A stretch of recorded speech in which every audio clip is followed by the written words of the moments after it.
Bootlegger ટેણીની ટણી કાઢી નાખી।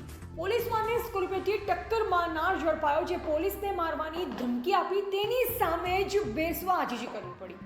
સુરતના ભેસ્તાનમાં આરોપી યુસુફ ઉર્ફે ટેણીએ ટ્રાફિક સર્કલ પર ઉભેલા ટ્રાફિક કોન્સ્ટેબલને પોતાની સ્કોર્પિયો કારથી કચડવાનો પ્રયાસ કર્યો હતો।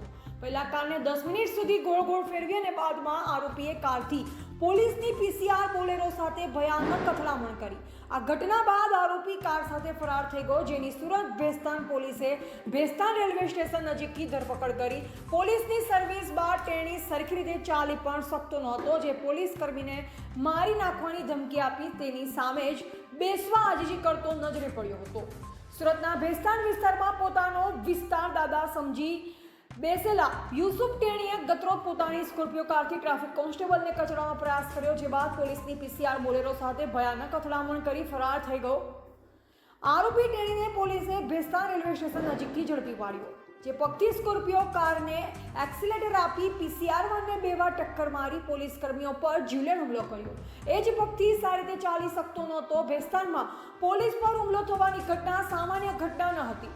જો કે યુસુફ ટેણી સફળ થયો હોત તો કદાચ તે 6 કોન્સ્ટેબલને યમસદન પહોંચાડી દે। આરોપીને કોર્ટમાં રજૂ કરી 5 દિવસના રિમાન્ડ માંગવામાં આવ્યા અને આરોપી તરફે વકીલ ઝફર વેલાવાલાએ રિમાન્ડનો વિરોધ કરતી રજૂઆત કરતા નામદાર કોર્ટે આરોપીના રિમાન્ડ નામંજૂર કરી આરોપીને લાજપોર જેલ મુકામે મોકલી આપવામાં આવ્યો છે।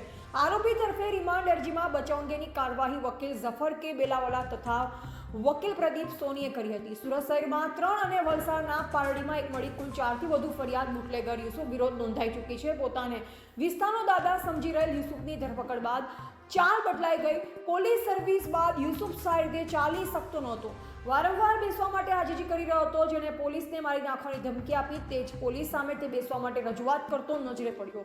ધરપકડ બાદ જ્યારે તેને પોલીસ સ્ટેશન લાવવામાં આવ્યો ત્યારે એની બધી ઝેકડી નીકળી હતી। AGP news India. પોલીસ કર્મચારીઓ જે આરોપીને રોકવા માટે પ્રયત્ન કરતા હતા એ વખત પણ પોલીસ કર્મચારીઓને આરોપી ધમકી આપેલી હતી કે તમે મારી મેટરમાં કંઈ પડશો તો હું તમને પણ જાનથી મારી નાખીશ અને તમને છોડીશ નહીં। એ બાબતે જ આ ગુનો દાખલ થયેલો હતો। જે વાહન જે છે સ્કોર્પિયો વાહન એ સેલવાસ ખાતેથી તપાસના કામે કબજે કરવામાં આવેલો હતો।